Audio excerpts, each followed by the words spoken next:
నమస్తే, welcome to our channel. ప్రపంచవ్యాప్తంగా భారత సంస్కృతి సాంప్రదాయాలకు ప్రత్యేకము. అంతేకాకుండా ప్రపంచానికే సంస్కృతికి అంటే మన సంస్కృతిని నేర్చుకునేందుకు ఆచరించేందుకు చాలామంది విదేశీయులు ఆచరిస్తున్నారు, ఎదురు చూస్తున్నారు. భారత సంస్కృతిలోకి మారుతున్న పరిస్థితి కనిపిస్తుంది. తాజాగా భారతదేశంలో ఎన్ని పండుగలు, హిందువులకు ఎన్ని పండుగలు ఉన్నా మహాశివరాత్రి అంటే అందరికీ ప్రత్యేకం, ఇష్టం. ఒకవైపు ఆ మహాశివుడికి రాత్రంతా కూడా జాగారం ఉండి ప్రత్యేక పూజలు చేసి శివానుగ్రహాన్ని పొందుతారు. మరి ఈ విషయంలో మనతో మాట్లాడేందుకు మాస్టర్జీ మనతో పాటు ఉన్నారు. వారిని అడిగి తెలుసుకుందాము. సార్ నమస్తే అండి. నమస్కారం. నమస్కారం సార్, మీరు మూలవాసుల సిద్ధాంతం అని ఒక కొత్త కథను తెర మీదకి తీసుకొచ్చారు. ఈ మూలవాసుల సిద్ధాంతానికి శివుడికి చాలా దగ్గరి సంబంధం ఉంది, దగ్గరి పోలికలు ఉన్నవని చెప్తున్నారు కదా. అసలు ఈ మహాశివరాత్రి సందర్భంగా మీరేం చెప్పదలుచుకున్నారు?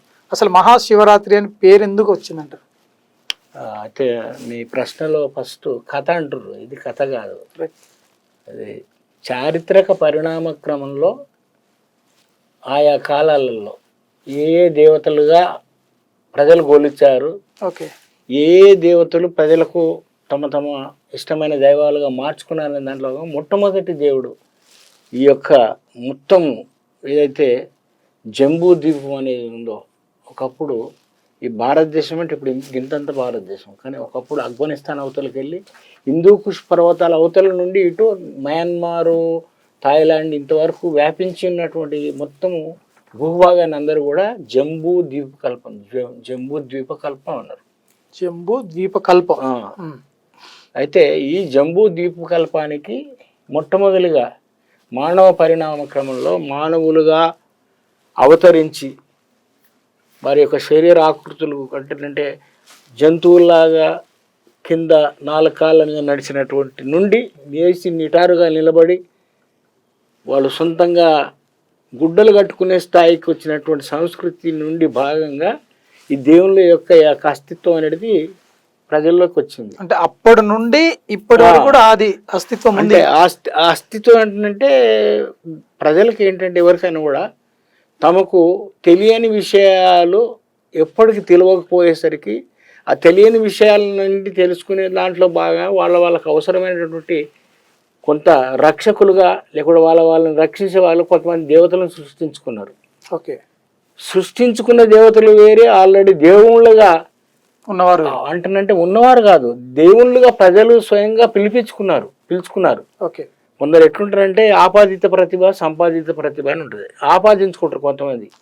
ఇప్పుడు చాలా మంది బాబాలు, అమ్మాలు వీళ్ళందరూ కూడా ఏంటంటే నేనే దేవుణ్ణి అంటుంటారు కదా, వీళ్ళంతా ఆపాదించుకున్నారు. ఓకే, కానీ స్వయంగా సంపాదించుకుంటారంటే ఉదాహరణకి దేవుడు అంటున్నట్టు మనము ఓ దోవెంబడి పోతుంటాం, నాన్న చీకట్లో ఒక దోవెంబడి పోతుంటాం, ఎదురుగా నుండి ఒక మనిషి వస్తున్నాడు. వచ్చినప్పుడు ఈ పోయేట అతనికి అక్కడ ముందు ఒక పెద్ద గొయ్యింది అనే విషయం తెలియదు. ఓకే, తెలియకపోతే ఈ పక్కకు నుండి పోయేవాడు చెప్తాడు, బాబు కాస్త జాగ్రత్తగా వెళ్ళి అక్కడ ముందు పెద్ద గొయ్యి ఉంది, దానికి వదిలి పక్క నుండి వెళ్ళాలని చెప్తాడు. ఓకే, అప్పుడు మన మనసులో ఏమైతే అబ్బా భగవంతునిలాగా చెప్పిట్రా బాబు, లేకుంటే నేను ఇందులో పడి చనిపోయేవాడిని అనేది.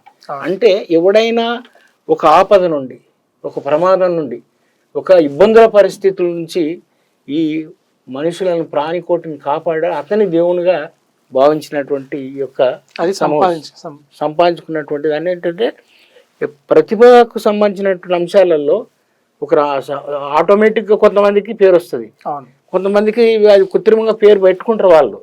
ఇందులో భాగంగా శివుడు అనేవాడు అతనికి ఆటోమేటిక్ అంటే స్వతహాగా అంటే స్వయంభూలాగా అంటున్నట్టు స్వయంభూగా వెలిసాడు ఇక్కడ దేవుడు అని. అట్లా శివుడు అనేవాడు ఈ దేశానికి మొట్టమొదటి ఆది దేవుడు. అందుకే మహాశివరాత్రి అన్నారు. ఏమన్నారు? ఎక్కడైనా మహాశివరాత్రి, దీపావళి, దసరా, రామాయణం, లేకపోతే ఇంకేదో మహాదసరా, మహాశివరాత్రి, మహాకుంభమేళ అంటారు. అది కూడా ఎవరిది? అది శివుడు. హర హర మహాదేవ్ శంభో అంటారండి. మహాదేవుడు అంటే గొప్పనైనటువంటి దేవుడు. అలాంటి ఆ యొక్క శివుడికి ఇంత కీర్తి, ఇంత ప్రతిష్ట, ఇంత గొప్పతనం ఎందుకు వచ్చిందంటే అతను రియల్గా తన కాలంలో ఆ సత్యయుగంలో ప్రజలకు రక్షకుడుగా తన సేవలు అందించినటువంటి మహానుభావుడు బోలాశంకరుడు అన్నారు. అవును. కోపం వస్తే రుద్రుడు, కోపం వస్తే మూడో కంటిని అంటే త్రినేత్రుడు. ఇలా అనేకమైనటువంటి ఆయన పరిస్థితులకు సంబంధించి ఏ ఏ వ్యక్తులు ఎట్లా ఉంటే వారికి అనుగుణంగా మారాడు. మిగతా వాళ్ళ అంటే మిగతా హిందూ దేవులలో మిగతా వాళ్ళని చూస్తే ఎక్కడ కూడా ఇన్ని రకాలుగా కనబడు కానీ శివుడు మాత్రమే. ఇక్కడ మిగతా దేవుళ్ళల్లో ఒక కృష్ణుడు కనబడతాడు. ఇక్కడ మీకు ఒక డిఫరెన్స్ చెప్పాలి. దేవుళ్ళల్లో కూడా సైంటిస్టులు ఉండు, ఆర్టిస్టులు ఉండు. ఓకే. సైంటిస్టులు అంటే పరిణామ క్రమంలో మనుషులకు ఇది ఎందుకు వచ్చింది, ఎట్లొచ్చింది, ఏమైంది అని సోహదారంగా చెప్పినటువంటి వాళ్ళు సైంటిస్టులు. ఓకే. ఆ కాలానికి తమకున్న పరిజ్ఞానాన్ని ఒక సైంటిఫిక్గా అందించినటువంటి దాంట్లో సైంటిస్టులు. ఆర్టిస్టులు అంటే కొంతమంది ఏంటంటారంటే మారినట్టుగా యాక్టింగ్ చేయమన్నట్టుగా చేస్తారు. ఓకే. ఏ దానికి తగ్గట్టుగా దానికి యాక్టింగ్ చేస్తూ ఉంటారు. వాళ్ళు ఏంటంటే ఆర్టిస్టులు అనమాట. సినిమా ఆర్టిస్టులు ఉంటారు, డ్రామా ఆర్టిస్టులు ఉంటారు. అట్లా ఇక్కడ సైంటిస్టు దేవుళ్ళు, ఆర్టిస్టులు, కొంతమంది కృత్రిమంగా నటించే దేవుళ్ళు కూడా ఉన్నారు దీంట్లో కూడా. ఓకే. అందుకే ఇదేమి ధర్మం అన్నాను ఒక పాట రాసుకొని బాడి నేను చాలా ఏళ్ల క్రితం. ఓకే. అదేంటంటే ఇందులో గమ్మత్తైనటువంటి అంశాలు ఉంటాయి మనకి దేవుళ్ళల్లో కూడా. ఇదేమి ధర్మం అన్నా బుద్ధెరిగిన భీమన్నా, అధర్మం అంటే ఇలలో మను ధర్మము రోరన్నా, అధర్మ సారమేందో విప్పి చెప్పుతానన్నా, ఆ శక్తి ఉంటేనే ఆలకించు మోరన్నా. ఈ జగతిలోని జనులంతా బ్రహ్మ వివిధ అంగాల నుండి పుట్టినారంట, ఎవరు ఏ అంగాల నుండి పుట్టారో ఇప్పుడు వినుమోరన్నా. బ్రాహ్మణస్య ముఖమాసిత్ బాహురాజన్యకృత యద్వైశ్యో వృదస్య శూద్రాబ్ద పాదాజాయత అని పురుష సూక్తంలో చెప్పుకున్నారు. అంటే మనుషులంట బాపళ్ళు పుట్టింది బ్రహ్మ శిరసు నుండంట, బాపళ్ళు పుట్టింది బ్రహ్మ శిరసు నుండంట, క్షత్రియులు పుట్టింది ఛాతి చేతుల్లోనంట, కొమట్లు పుట్టింది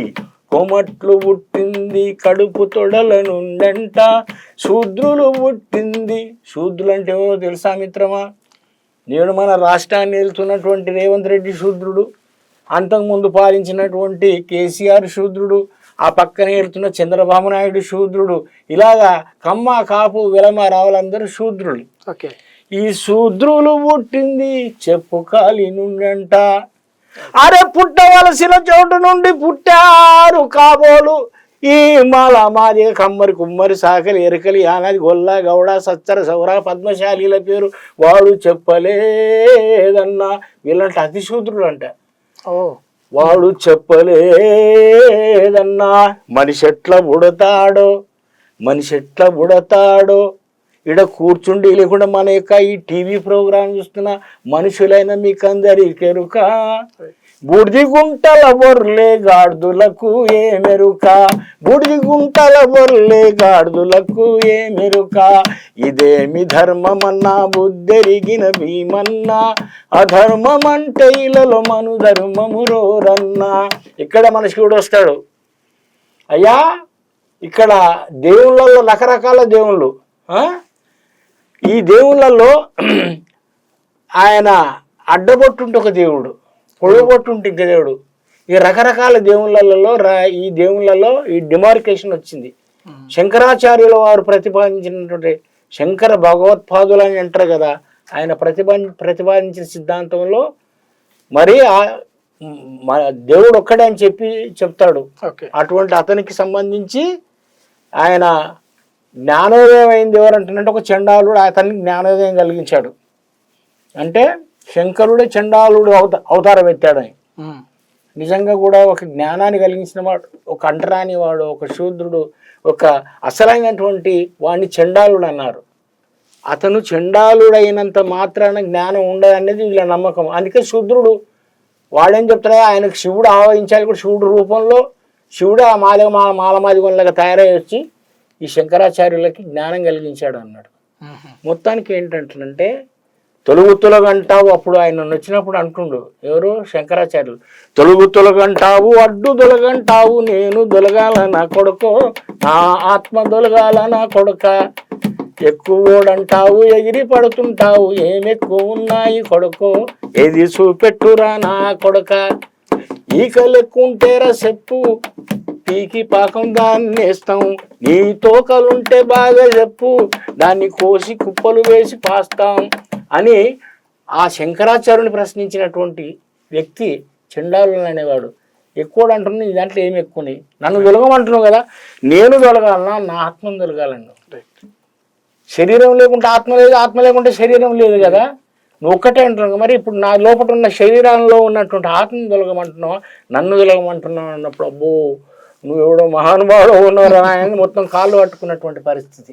అలా ఈ యొక్క సిద్ధాంతాలు అనేకమైనటువంటి వాటిని పుట్టించే కంటే ముందే తెలుసుకున్నటువంటి ఈ దేశ మూలవాసులలో శివుడు మొట్టమొదటివాడు. ఆయన ఏం చెప్పాడు తెలుసా? ఆయన సైంటిస్ట్ అని నేను అన్నాను కదా. ఎందుకు సైంటిస్ట్ అంటానంటే అతను మానవులు, పక్షులు, పశువులు, ఈ జంతుజాలం ఇవన్నిటి కూడా పుట్టడానికి ఒక బీజం ఉంటుంది, ఒక అందుకు సంబంధించినటువంటి ఆ బీజము ఒక శుక్లం ఒక రౌండ్ అండంలో పడితేనే ఒక ప్రాణికోటి అని పుడతాడని చెప్పాడు.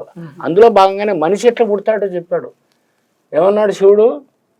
ఇలా ఒక అడ్డబొట్టు పెట్టుకున్నాడు అతను, పులి చర్మదారుడు, త్రిశూలధారుడు, దమురకం పట్టుకొని ఇది చేసినటువంటి మహానుభావుడు ఈ అడ్డబొట్టు పెట్టుకున్నాడు, మధ్యలో ఒకటి ఎర్రబొట్టు పెట్టుకున్నాడు రౌండ్గా.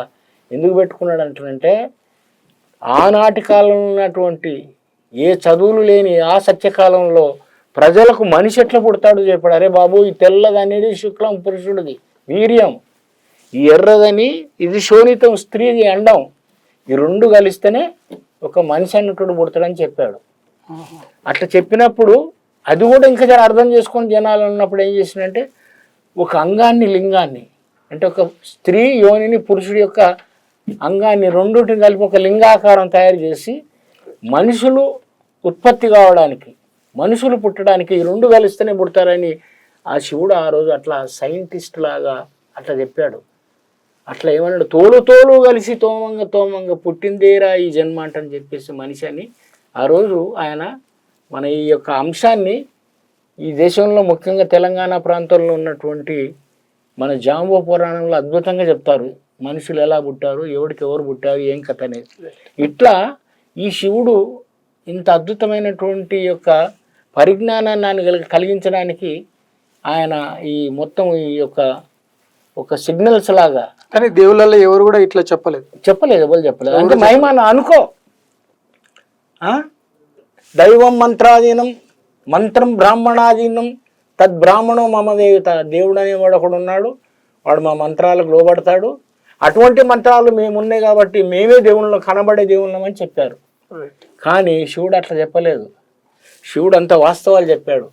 శివుడు ఒక గంగను ఒక దానికి వారధిని కట్టి నీటిని మలిపి పొలాలు పండించి మనుషుల జీవనానికి అవసరమైనటువంటి ధాన్యాన్ని ఎలా పండించాలి, పంటలను ఎలా పండించాలి నేర్పించినటువంటి ఒక ఇంజనీర్ కూడా అతను, ఒక సైంటిస్ట్, ఒక ఇవన్నీ ఉన్నది అన్నమాట. అంటే ఇంకోటి అతను పాముల్ని మెడలో వేసుకున్నాడు, పులి చర్మాలను కట్టుకున్నాడంటే ఆనాటి కాలంలో వారికి అందుబాటులో ఉన్నటువంటి యొక్క శరీరాన్ని కప్పుకోవడానికి ఉన్నటువంటి ఆభరణాలు ధరించడానికి ఉన్నటువంటి మాత్రం ఇవే అప్పటి ఆభరణాలు. ఇప్పుడు మీకు మొత్తం ఆయన కట్టుకున్నటువంటి ఈ యొక్క రుద్రాక్షలు ఇవన్నీ కూడా ఏంటి, చెట్లకు దొరికేటి, కాయలు దొరికేటి, పులి చర్మాలు, ఇవన్నీ కూడా ఈ డమరకు తోలు నుండి తయారు. శివుడు అప్పుడే ప్రకృతితో మమేకమై ప్రకృతి మనిషికి ఎట్లా తోడ్పడుతుంది, మనుషులు ప్రకృతికి ఎట్లా తోడ్పడాలి అని చెప్పి ఒక సైంటిస్ట్ గా ఒక గొప్ప ఒక మనుషుల జీవన విధానం అప్పుడే స్టార్ట్ అయింది. అప్పుడు ఆయన ఈ యొక్క విషయాలను చెప్తూ ఒక ఇంజనీర్గా కూడా నదిని ఒక నీళ్ళని ఎలా మలపొచ్చు, ఎలా పంటలు పండించాలి, అంత గొప్ప వ్యక్తి మహాశివుడు. ఇంకోటి ఆపద కాలంలో ఆదుకునేటువంటి బోలాశంకరుడు అన్నాడు కదా, ఆనాడు వాసుకి యొక్క సర్పాన్ని ఆ యొక్క పర్వతానికి చుట్టి సముద్రాన్ని, పాల సముద్రాన్ని చిరికితే అందులో అమృతం వచ్చింది అన్నారు. అమృతంతో పాటు అంతకంటే ముందు విషం కూడా వచ్చింది. మరి ఆ విషయాన్ని మింగి తన కరళంలో దాచుకొని అమృతాన్ని అందరికీ పంచిపెట్టడానికి సంబంధించినటువంటి ఒక గొప్ప త్యాగ పురుషుడు మహాశివుడు. అట్లా ఏంటంటే అన్ని అద్భుతాలు కలగలిసినటువంటి వాడు కాబట్టి తన యొక్క భార్య స్నానం చేస్తుందని తెలియక మధ్యలో ఎవడో ఒక పసుపుతో తయారు చేసినటువంటి ఆ గణపతి అయినటువంటి వ్యక్తిని ఆయన అడ్డుకున్నప్పుడు, నువ్వు ఎవడరా నా భార్యని స్నానం చేస్తుంది అది ఇది అదిగా అడ్డుకుంటున్నావు, జరగమంటానంటే నేను జరగనప్పుడు అతని శిరస్సును ఖండిస్తాడు. కానీ మళ్ళీ దాన్ని అక్కబెట్టిండు అన్న ఉన్నది కదా మీ కథలలో. అంటే అప్పటికే ఆయన మొట్టమొదటి సర్జన్. అట్లా నా ఉద్దేశం ఏంటంటే శివుడికి ఉన్నటువంటి గొప్పతనాలలో చూసుకుంటే చాలా ఒక 100 చూసుకుంటే అందులో 99% శివుడు వీటన్నిటికీ అర్హుడైనటువంటి. వాటన్నిటిని చూసి మనుషులు నేర్చుకోవాలి కానీ వాటిని మాత్రం పూర్తి స్థాయిలో అర్థం చేసుకునే పరిస్థితి లేదు. అయితే ఏమైందంటే ఇక్కడ ఏదైతే ఈ దేశానికి బయట దేశం నుండి బతుకొచ్చినటువంటి ఆర్యులు ఎప్పుడైతే మన దేశంలోకి వచ్చారో, ఇక్కడ వచ్చినటువంటి ఈ ఆర్యులు ఈ సింధు నాగరికతని అక్కడ వెలిసినటువంటి మహానగరాలు హరప్ప, మోహెంజోదారో ఈ నగరాలను చూసిర్రు, ఈ అద్భుతమైన పాడి పంటల్ని చూసిండ్రు. అరే ఇక్కడికి వెళ్ళి మనం ఇందులో నుంచి విరమించుకొని వెళ్ళిపోయినాం అనుకో, మనకు పుట్టగతులు లేవు, ఎక్కడెక్కడో ఎడారులు మన్ను మసాడం, ఇక్కడ మనం త్రిష్ట వేయాలంటే ఏం చేయాలంటే ఇక్కడ అడ్డ వేయాలంటారంటే ఈ దేశ మూలవాసులతోటి మమేకం కావాలి. మమేకం కావాలి. అట్ ద సేమ్ టైం మనం సపరేట్ ఐడెంటిటీని పెట్టుకోవాలి. అందుకోసానికి శివుడికి ఎలా అడ్డబొట్టున్నాయి, మనకేం ఉండాలి? అరే ఆయన అడ్డబొట్టు పెట్టాడు కదా, మనం ఒక నిలువు బొట్టు పెట్టుకున్నారు. నిలువు బొట్టు పెట్టుకుంటే అందులో గోత్రాలు ఉంటాయి కదా మీకు ఇప్పుడు మన ఒక మహానుభావుడు అన్నీ అడుగుతున్నాడు, నువ్వే దేవుడు పూజారి అయితే నువ్వు ఏ ప్రహర అంటే నీ యొక్క దేవుళ్ళు నీ ఋషులలో ఉన్నటువంటి ఏ ఋషుడి సంతతికి సంబంధించినటువంటి వాడివి నువ్వు అని ప్రహర అని ఉంటుంది బ్రాహ్మణులలో, అది చెప్పమంటున్నాడు. నా ఉద్దేశం ఏంటంటే అట్లా గోత్రాలన్నీ ఉన్నాయి. ఈ గోత్రాలకు సంబంధించినవి కూడా ఏంటంటే ఆర్యులు మన సింధు ప్రాంతానికి వచ్చినప్పుడు వాళ్ళు అక్కడక్కడ టెంట్లు వేసుకొని ఇదొకటి. ఇప్పుడు మనకు ఉదాహరణకి మనం ఎర్రగడ్డ ఉంది ఇక్కడ దగ్గర, ఎర్రగడ్డలో పశువుల సంత ఉండేది ఒకప్పుడు. వందలాది పశువులు తీసుకొచ్చేవాళ్ళు ఎవరో అమ్ముకొని మరి కొనుక్కొని పోయేదానికి. కానీ వాటిలో కలగాపులగమ్మ అయిపోయి తెలియదు కాబట్టి కొందరు ఒక కొమ్ములకు ఒక కలర్ రంగేసేవాళ్ళు, కొందరు తోకలకు ఒక కలర్ పూసేవాళ్ళు, కొందరు ఈపులకు ఒక కలర్ పూసేవాళ్ళు. ఎందుకంటే పశువులు గుర్తు. ఇట్లనే వీళ్ళు ఏం చేశారంటారంటే ఆ కొనాకున్నటువంటి టెంట్లో ఉన్నటువంటి వాడి గోత్రం ఇది. అంటే గోత్రం అంటే గోవులను పెంచుకునే వాళ్ళు. గోవులను పెంచుకుని వాటిని పాలు తాగుతూ వాటిని ఇది చేస్తూ వాటి చనిపోతే వాటి శరీరాలకు సంబంధించినటువంటి దాన్ని అటు ఇది చేసినా కూడా దాన్ని మాంసం తినేటువంటి ఈ యొక్క ఆర్యుడు ఇట్లా గోత్రాలు వచ్చినాయి, గోత్రాల నుంచి ప్రహరాలు వచ్చినాయి, ప్రహరాల నుంచి కులాలు మతాలు ఇవన్నీ పుట్టించినటువంటి వాళ్ళు ఈ ఆర్యులు. వీళ్ళు ఏం చేశారంటే ఈ దేశానికి సంబంధించినటువంటి ఈ శివుడి ఆయన యొక్క అనుయాయులు ఆయన వారసులు అందరూ కూడా ఈ శివుడినే కొలుస్తూ ఉన్నారు. మరి మనం ఎక్కడికెళ్ళో బతుకొచ్చినామో తెలిస్తే రేపు మనల్ని తరిమేసి బయటకు పంపే పరిస్థితి, వీళ్ళతో కలిసిపోవాలని ఏం చేశారంటే రే మనము ఈ ప్రజలతో కలవాలి. ఈ యొక్క సంస్కృతిలో అంత అద్భుతమైనటువంటి ప్రాంతం కాబట్టి ఇక్కడ ఉండాలంటేనంటే మనం వాళ్ళు కలిసినట్టు ఉండాలి, కానీ ఉండకూడదు అంటే కూడా పొడుగు బొట్టు పెట్టాడు. అమ్మ వీడు పొడుగు పెడితే నీకు ప్రత్యేకమైన గుర్తింపు వస్తాను. ఇంకోటి ఏం చేశాడు, ఆడు యు ఆకారంలో 2 బొట్లు పెట్టిండు, ఇట్లా యు ఆకారం. అమ్మ వీడు ఒక్క బొట్టు పెట్టుకున్నాడు, 2 బొట్లు పెట్టిండు. మరి నా ప్రత్యేకత ఏంటి? నేను ఇంకోటి 3 బొట్లు పెట్టాలి, శ్రీనామాలు. ఇట్లా అడ్డబొట్టున్న దేవుడు అడ్డమైన దేవుడంట, పొడుబొట్టున్న దేవుడి పోకడేములా వంట. అడ్డబొట్టున్న దేవుడి అడ్డమైన దేవుడంట, పొడుబొట్టున్న దేవుడి పోకడేములా వంట. ఈ బొట్టుకు ఆ బొట్టుకు తేడా తెలువదాయరో, ఈ బొట్టుకు ఆ బొట్టుకు తేడా తెలువదాయరో. ఏ దేవుని గొలవాలో నాకేది తెలియదాయరో, ఏమి చతురాజాలింగ ఏమి ధర్మమాయరో. ఏ దేవుని గొలవాలో నాకేది తెలియదాయరో. అయ్యా ఈ అడ్డబొట్టుకు ఒకటే రోజు మహాశివరాత్రి ఒకటే ఆయనకు, ఒక్కరోజు ఒక్క నైటు. కానీ బయటికి వెళ్ళి బతుకొచ్చిన వాళ్ళు 10 రోజులు వాళ్ళ 10 రోజులు కార్యక్రమాలు, రథయాత్రలు, వాళ్ళ కుంభాభిషేకాలు, పాలాభిషేకాలు. శివుడికి అవన్నీ ఏం లేదు, ఖాళీ బూడిద పూసుకొని సింపుల్ సిటీకి ఉన్నటువంటి శివుడు ప్రజల మేలు కోసమే బతికినటువంటి శివుడు. వీళ్ళు ఏందంటారంటే మిగతాళ్ళందరూ ప్రజలను మోసం చేయడానికి భావవాదాన్ని చెప్పినటువంటి వాళ్ళేమో ఆర్య దేవతలు, భౌతికవాదాన్ని చెప్పినటువంటి వాడు శివుడు. ఈ దేశ మూలవాసి, ఈ ప్రపంచంలో మొట్టమొదటి సైంటిస్టు శివుడు.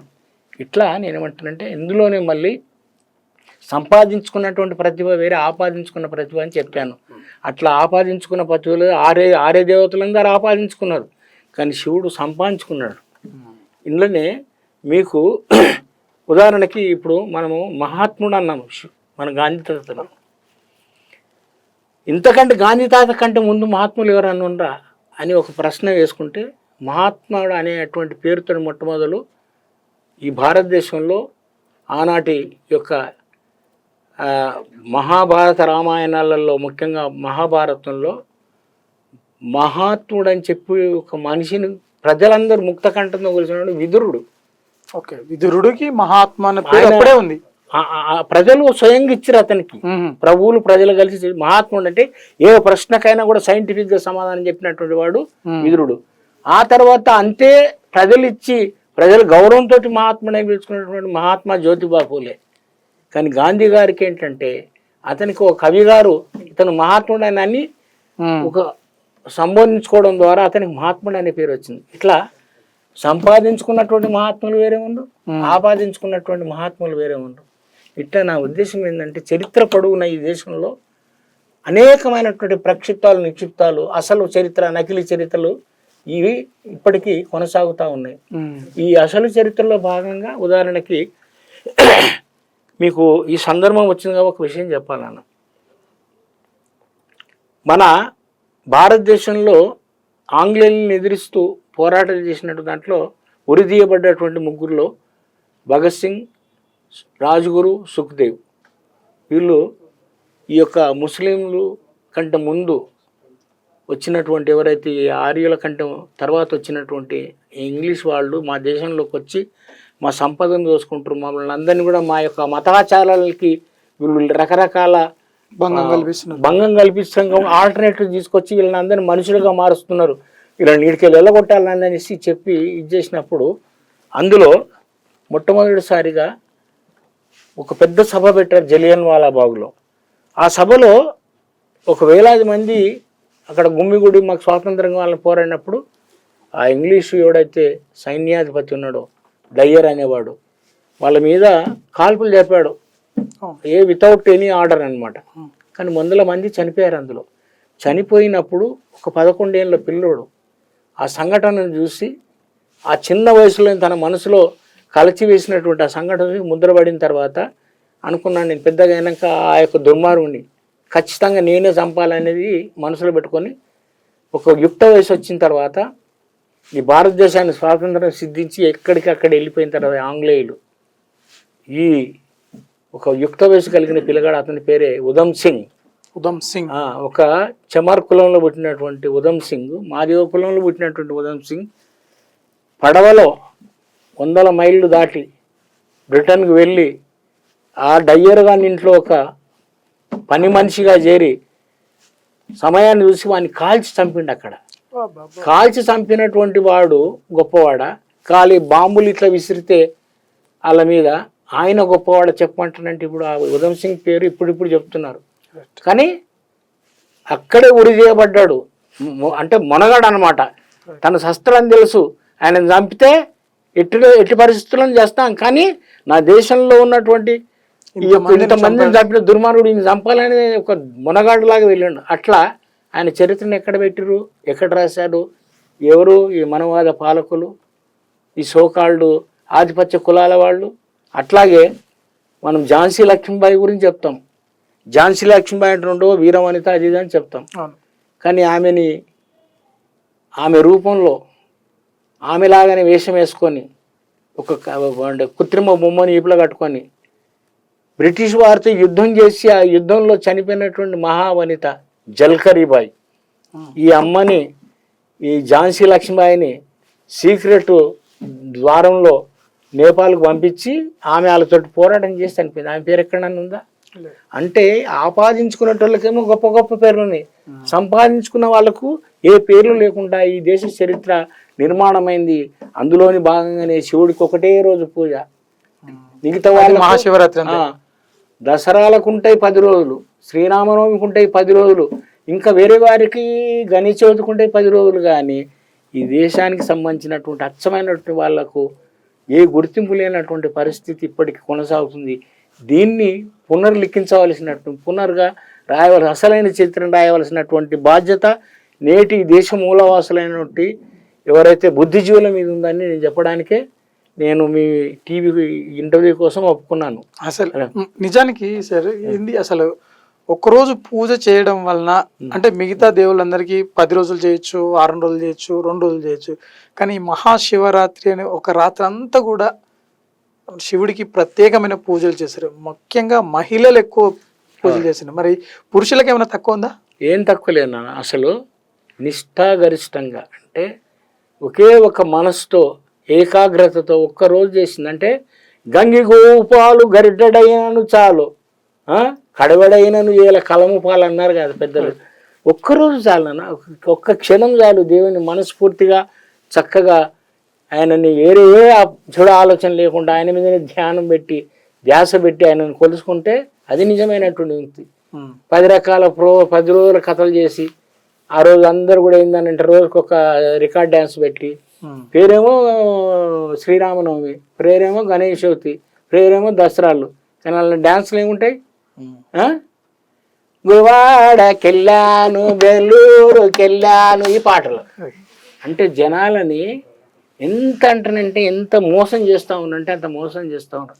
భక్తి పారవశ్యంతో ఒక్కరోజు చేసినా ఒక్క క్షణం చేసినా అది గొప్పనైనటువంటి ఒక నిజమైనటువంటి భక్తిగా మనం భావించాలి. సార్ ఈ శివుడిలో చాలా రకరకాల హావభావాలు కావచ్చు, సందర్భానుగుణంగా ఆయన వ్యవహరించడం చెప్తున్నారు.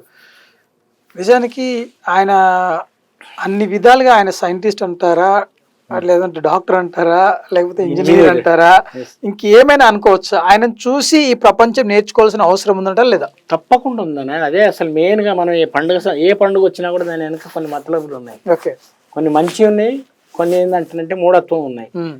ఉదాహరణకి ఇప్పుడు మన పతంగుల పండుగ వస్తుంది. ఉదాహరణకి ఏది గాలిపటాలది. ఈ యొక్క సంక్రాంతికి సంబంధించినప్పుడు అంతా మొత్తం వాతావరణం చల్లగా ఉండి మన సూర్యుని దర్శనం కూడా తక్కువ ఉంటుంది. అప్పుడు వీళ్ళకు డి విటమిన్ అనేది సరిగ్గా దొరకదు కాబట్టి ఈ పతంగులు ఎగిరేస్తూ ఉంటే కనీసం ఆ యొక్క ఎండ పొడ మీద బాగా దాకి మనుషులు ఆరోగ్యంగా ఉంటారని వెనకట పెద్దలు పెట్టారు. కొన్ని మంచి పెట్టారు, కొన్ని మూఢనమ్మకాలతో పెట్టారు.